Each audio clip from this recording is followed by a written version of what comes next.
বিশ্ব ভ্রমণের অংশ হিসেবেই এখন বাংলাদেশে রয়েছে আইসিসি চ্যাম্পিয়ন্স ট্রফিটি। কক্সবাজার সমুদ্র সৈকতে সকালে প্রদর্শন করা হয় এই ট্রফি। চ্যাম্পিয়ন্স ট্রফি সরাসরি দেখা এবং এর সঙ্গে ছবি তোলার সুযোগ পেয়ে আনন্দিত সাগর পাড়ের লোকজন এবং পর্যটকরা। অন্যান্য দিনের চেয়ে বুধবার যেন একটু ভিন্ন। সমুদ্র সৈকতের লাবণী পয়েন্টে অন্য এক কারণে পর্যটক ও স্থানীয়দের ভিড়। কেননা পাকিস্তান আর আফগানিস্তানের সফর শেষে বাংলাদেশে বেড়াতে এসেছে মিনি বিশ্বকাপ খ্যাত আইসিসি চ্যাম্পিয়ন্স ট্রফি।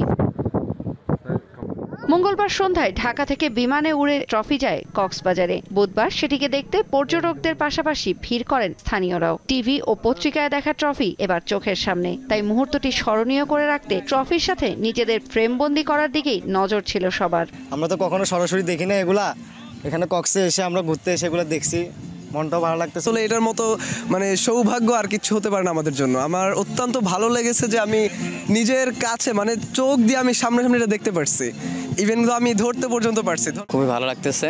আর বাংলাদেশের মতো একটা দেশে আইসিসির একটা ট্রফি আসছে, এটা আমাদের জন্য গর্বের। কক্সবাজারের প্রথম সবচেয়ে বড় ট্রফি এখানে কক্সবাজারে এসেছে। আসলে জীবনের একটা কীরকম অনুভূতি মনে হচ্ছে যে সবচেয়ে প্রথমবার দেখে আইসিসি চ্যাম্পিয়ন্স ট্রফি। স্থানীয় লোকজন সব পাশাপাশি যে টুরিস্টরা তারা খুব উৎসুক জনতা ভিড় করছে যে আমরা সবাই আমরা নিরাপত্তার জন্য যারা নিয়োজিত আছে সবাই আমরা সার্বিক নিরাপত্তার ব্যবস্থা করছি।